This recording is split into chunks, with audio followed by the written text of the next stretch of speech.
Doctor BR Ambedkar Konaseema జిల్లా అయినవిల్లి మండలం వీరవల్లిపాలెం గ్రామానికి చెందిన ముద్రగడ ఈశ్వర దుర్గప్రసాద్ మృతదేహం ఈ నెల 15వ తేదీన కాకినాడ అర్బన్ పోలీస్ స్టేషన్ పరిధిలో పోలీసులకు లభించింది. నగర 3 టౌన్ పోలీసులు కేసు నమోదు చేశారు. మృతుని బంధువు ఇచ్చిన ఫిర్యాదు మేరకు కేసు నమోదు చేసి దర్యాప్తు చేపట్టామని 3 టౌన్ సిఐ సత్యనారాయణ వెల్లడించారు. అక్రమ సంబంధం నేపథ్యంలోనే హత్య జరిగినట్లుగా గుర్తించామన్నారు. ప్రత్యేక బృందాలు ఏర్పాటు చేసి నిందితులను అరెస్ట్ చేసినట్లు సిఐ సత్యనారాయణ తెలిపారు.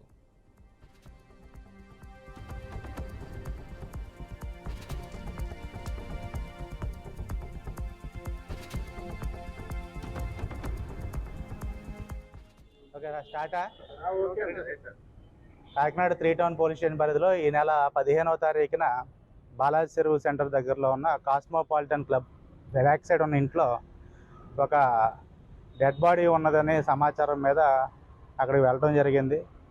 ఆ వ్యక్తి ముద్రగడ ఈశ్వర దుర్గాప్రసాద్ అని ఈ వ్యక్తి అయినవెల్లి మండలం వీరవల్లిపాలెం గ్రామానికి చెందిన వ్యక్తి. అతను అక్కడ కొట్టిన దెబ్బలతో మరణించిన స్థితిలో